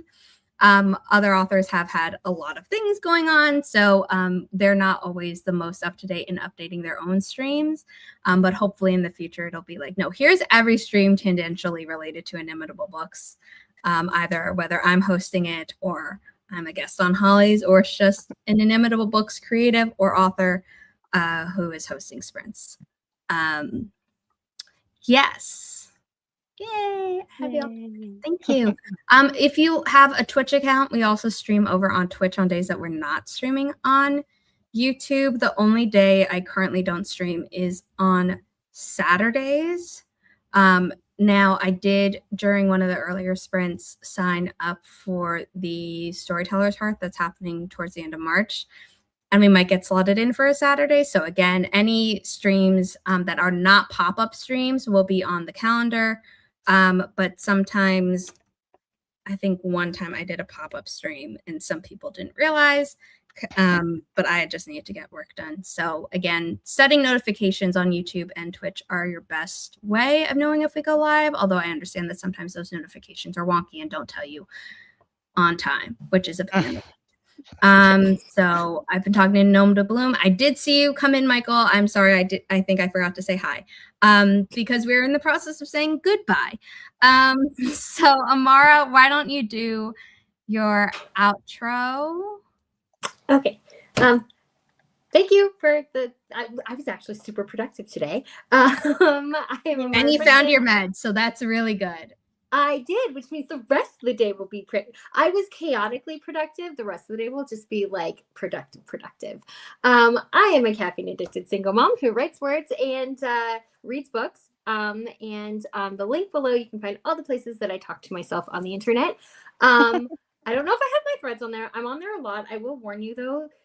I feel like threads is like 2 a.m. thoughts that you post at 10 a.m. Like it's a little unhinged and I like it. So be warned if you follow me there. I'm slowly starting to get back into like my YouTube stuff. I have a video coming out tomorrow, and I also have my website, the Indie Bookworm, which will be up probably this afternoon or tomorrow because I have to fix some links. And I also have my shop, which is things I made while caffeinated. I have this mug and other ones that don't say curse words. I have like one. I need to get one. I thought I had bought one and I have no record of me purchasing one, so I'm going to fix that. Regina made a post on her Ko-fi page about it, which I love. She bought one. So I have one that is for writers and it says sleeping is just a plot hole in my writing time. And then I have one for reading, which it says I totally worked out today. By worked out, I mean I was reading or something like that. Don't tell me you have all these. I want all of them. And then I have this one. Can't handle it. This one specifically, I have a bunch of products that have this kind of logo on them. Everything that I make, I donate 50% of my profits from these lines specifically to the ACLU. Yes, I do. And I love that. Granted, I haven't yet, only because you have to make a certain amount before they send you your money. So then once I get sent my money, then I will donate. Yeah. No, I'm not worried. And that's all the things that I do. Goodbye. I love that. I love it.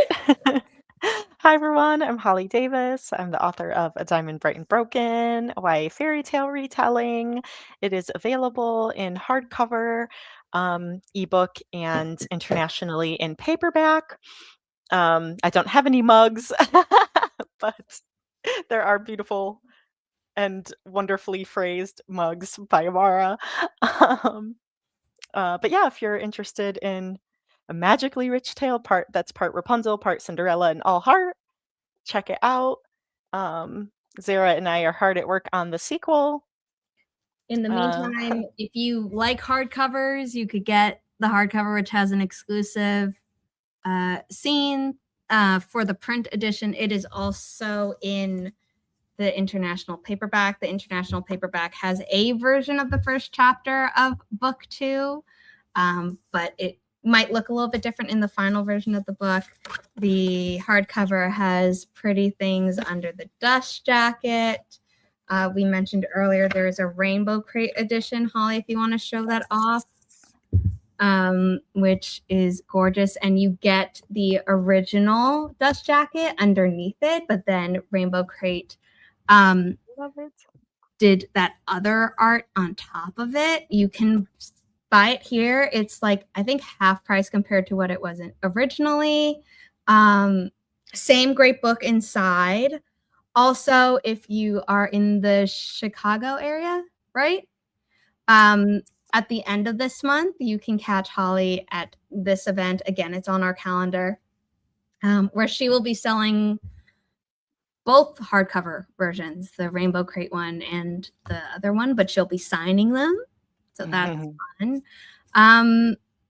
And I should say the Rainbow Crate version has a signed book plate in it, but Holly can, personalize it to you if you're at the event. Oh, I don't have it in this one. Yes.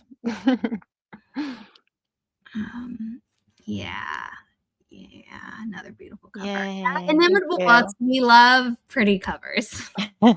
And we also like putting things under the dust jacket, because Super fun. our book coming out on Tuesday has stuff under the dust jacket. And after I show this off, I will let you talk about Diversity is Lit Book Club, Holly, because Oh, you yeah. are more than just an author. But yes, Thanks. so we love doing things under dust jackets. They're not all cloth with foil stamping like this, but many of them are. And then the other ones that aren't are fun. So Yes. Oh, Atlanta. I have a friend who is from Georgia, and so she would frequently visit family in Georgia. So if she ever does like an event there, we can like carpool and do it there. But this year I am spreading my wings and trying to go outside of the Chicagoland area. So I do have signing events in St. Louis, in Arizona, or Phoenix, Arizona, and then somewhere in Wisconsin. I forget where. And then I'm waiting to see if I am accepted to an event in, I think it's Indianapolis. But yeah, so I'm trying to spread my wings. And then in 2027, I will also spread my wings even more. But yes, and then I'm also not just an author, obviously, I'm also a reader. So I'm the host of the Diversity is Lit Book Club, where we read one book by a BIPOC author every month and discuss it on my YouTube channel. Our main hub is over on Goodreads, so check out Diversity is Lit Book Club there. But this month we are reading These Memories Do Not Belong to Us, which is this cool near future dystopia. So join us if you are interested in expanding your bookshelves.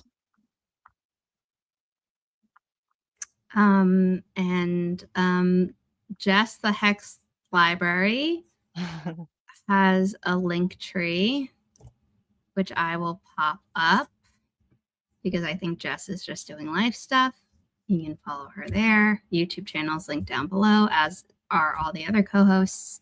Jessie had to leave early to also do real life stuff. How dare she? She is another Inimitable Books author. She has self-published many books on her own, but the Love and Hell trilogy is being published by Inimitable Books. The Devil's Waltz is how I met her a decade ago, when we were critique partners. And this has been a labor of love. We got awesome blurbs. For her Apolycon edition, she had Sasha Alsberg do a quote. The first print has Wendy Higgins as a quote, and the second print run has Maria V. Snyder as the quote. So we love this book. And then the sequel, The Devil's Trials, came out last year. And The Devil's Ruin Book 3 will be coming out this fall. She is working on edits the same way that Holly is working on edits for her sequel. So it's always busy at Inimitable Books. Again, Grandma's Little Secret comes out on Tuesday. If you have not yet pre-ordered, we just recently added a link to the book page, where you can get a signed copy from the Mysterious Bookshop in New York. If you're able to come to New York, then it can be personalized. Otherwise, they will just mail it to you. That event is actually going to be in conversation with Kate Kavanaugh, whose book, Thanks for Watching, we will be publishing in April. These two will be talking about their books, probably about their friendship and how they met through AuthorTube, and lots of fun things. So this also has a signed pre-order link through the Mysterious Bookshop, but also one through the author's local bookstore, Nowhere Bookshop. also linked on the book page. And then in between these two books, so February 17th, so soon, right around the corner, April 21st. But before that, March 31st, Mother Mercy by Chandra Arthur, who you might know as the co-author of the 1,000 Words writing prompt books, where there are indeed 1,000 word stickers at the back of each book. I did the math. Over 2 octillion possible combinations between the 100 writing prompts, 100 writing challenges, and the 1,000 words, of which you pick 10 for each thing. You can also always write in your own words, but I was not going to do the math on the number of words that exist in all languages that you could potentially be doing with this. But this is her fiction debut. If the news cycle is driving you crazy and you wish there was actual justice, you will find it in here. There is a long trigger list. Please take care of yourself, but also please note that there are people who thought that they would not be able to handle it, chose to read it anyway because of how much I have talked and loved on this book. And they love it because of the catharsis that it is able to give them. So take care of yourself, but also understand that, it's rough, but people are loving it. So please check out all our titles, ones that have been published, like Holly's and Jesse's books, and books that are forthcoming, like their sequels. Holly's book, A Shadow Dark and Daring, the sequel to A Diamond Bright and Broken, did get moved in its publication date. So the hardcover pre-orders have, I think, gone on hiatus. I believe they're still logged in systems because my mom got an email from Barnes & Noble being like, oh, the title's been delayed. I don't think you have to pre-order again, but currently none of those links are active. They will become reactive again closer to the publication date.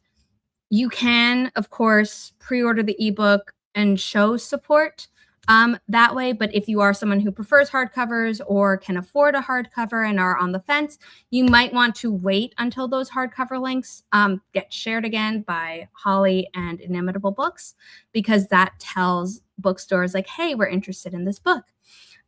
We finished our last sprint, but you are free to go back and watch the replay. We have other former live streams up on this channel. In addition to educational videos, we also stream over on Twitch. So please check out inimitablebooks.com for all of our books that we've published and are forthcoming, our calendar for all the events that we are doing, where I can be there in person or virtually, or ones that our authors are doing in person or virtually. Like Holly is doing multiple book signings, as is our author, Jesse Elliott. Not just the Hex Library. Jesse Elliott had to leave a bit earlier. And also our thriller authors, who are all going to be signing their books at a Barnes & Noble in the next coming months. So that's super, super exciting. Please be sure... Thank you. Please be sure to subscribe if you haven't already, and hit that bell so you can come to future live streams or watch our other videos. And I hope this was productive for everyone who is here. And I will see you all next time, which will be on Thursday on YouTube and Tuesday over on Twitch for Inimitable Books. But I will be a co-host on Holly's channel tomorrow. So her channel is linked down below. She also runs the Diversity is Lit book club. You should check that out. She has it all linked on her stuff. And thank you for being here. Bye, everyone.